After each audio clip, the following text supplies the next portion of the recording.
Unti-unti nang umuusbong ang mga damo sa ibabang bahagi ng Bulkang Taal. Ang muling pagtubo ng mga talahib, senyales na malusog ang lupain sa Taal Volcano Island ayon sa Protected Area Management Board, Taal Volcano Protected Landscape. Ang detalye sa report ni Paul Hernandez.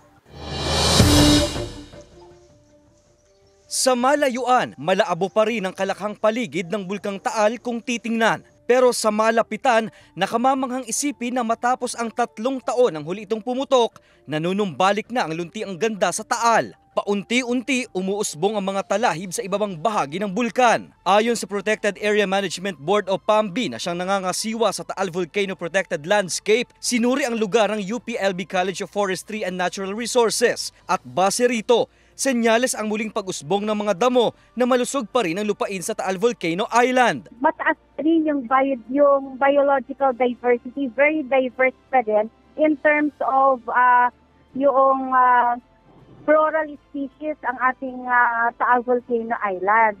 Yun nga lang, medyo mababa in terms of faunal species.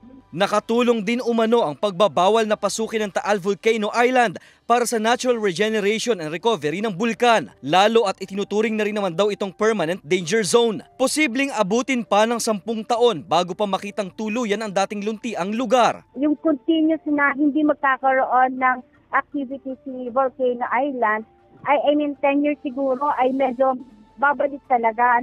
In 10 years babalik yung last vegetation ni Volcano Island. Hindi pa rin pinahihintulutan ng anumang uri ng tourism activities malapit sa isla ng Bulkang Taal. Samantala, nagpapatuloy ang pangingisda o panghuhuli ng isdang tawili sa Taal Lake. Abiso ng PAMB TVPL, paiiralin pa rin nila ang closed fishing season sa lawa tuwing Marso taon-taon.